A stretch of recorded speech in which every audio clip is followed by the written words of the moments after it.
Dans cette vidéo du chapitre 35, je vais maintenant répondre à la situation 4 de la section 3.2 de Séguin. La situation 4 qui s'intitule « La résistivité du nichrome » qu'on retrouve un peu plus bas sur la page et dont on peut lire le libellé de la situation à la page 225 de Séguin.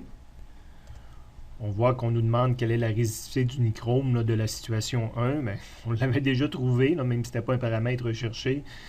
De par les équations, nous donnaient une valeur de 1.2.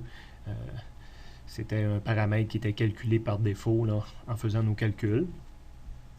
On va le refaire ici pour montrer qu'est-ce qu'on obtiendrait si ce serait exclusivement ça la question. Évidemment, on nous dit d'utiliser les données de la situation 1, soit qu'on a un fil de nichrome de 1 mm de section, qu'on a une longueur initiale de 0,5 m, de 50 cm, avec une résistance initiale de 0,6 ohms. C'était les données qui nous étaient données au départ. Et l'inconnu, c'est le ρ. Okay. Évidemment, il y a une seule formule où le ρ apparaît. Non, faux. Il y a aussi la formule où ρ varie en fonction de la température et du coefficient thermique. Il n'y a aucun de ces paramètres-là qui est donné. Donc, la formule que je peux utiliser, c'est R est égal à ρL sur A. J'ai sauté mon dessin, donc on n'oublie pas qu'avec les paramètres que j'ai ici, on s'intéresse à la résistance d'un fil.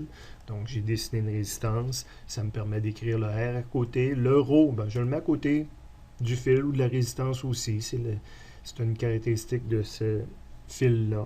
Le A, je l'illustre comme d'habitude, puis la longueur comme d'habitude. Donc j'ai illustré les 4 paramètres de mon équation ici. Et on continue en mettant des chiffres le plus rapidement dans nos formules. Donc, le R est connu, c'est 0,6. Le ρ, c'est ce que je cherche. Le L, c'est 0,5. Et attention, le A, j'ai écrit ici 1 fois 10 à la moins 6. Alors que dans les situations 1 et 2, j'écrivais 1, ce qui était une erreur au niveau de la cohérence des unités. Mais le 1 se simplifiait avec autre chose. Le fait que j'utilisais 2 fois cette formule-là, les unités incohérentes se simplifiaient si on veut. Mais là, je vais l'utiliser rien qu'une fois parce que j'ai rien qu'une équation et une inconnue. Donc, je dois m'assurer d'avoir une cohérence d'unités en utilisant les unités fondamentales. Et millimètres carrés, ce n'est pas les unités fondamentales. Si je veux obtenir ici des ohms-mètres, je ne peux pas utiliser des millimètres carrés. Donc, je dois réaliser qu'un millimètre carré, en multipliant par un facteur de conversion, de dire que 1000 mm dans un mètre, évidemment, je suis au carré, donc il faut que je mette tout au carré. 1 mm carré, ben, c'est 1 millionième de mètre carré. 1 mm carré, c'est très petit, c'est 1 mètre carré divisé par 1 million. Donc, c'est 1 millionième de mètre carré. C'est la valeur que j'ai mis ici. Et là, je peux pitonner ça dans une calculatrice et obtenir la réponse. Et attention, tantôt, on disait toujours que la résistivité, c'était 1.2. C'était une erreur qu'on faisait dans les situations 1 et 2. Lorsque je pitonne avec les chiffres qui sont ici, c'est 1.2 fois 10 à la moins 6 ohms par mètre.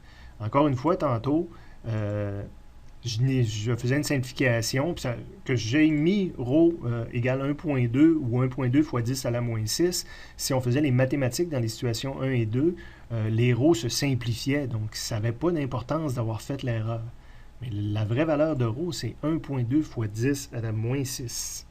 Fait, attention, je ne sais pas s'il y avait des étudiants qui avaient eu l'œil de voir que j'avais une erreur dans les situations 1 et 2, mais je faisais des erreurs dans les situations 1 et 2, mais des erreurs qui s'annulaient. Mais il reste que quand j'affirmais que ρ, c'était 1.2 ohms par mètre, ça, c'était clairement une erreur. Mais ce n'était pas une donnée recherchée, c'était une donnée cachée, si on veut. Donc, le client n'aurait jamais su que j'ai fait une erreur à cet endroit-là. Mais si on me demande la valeur de ρ, ben là, mes situations 1 et 2 étaient clairement en erreur.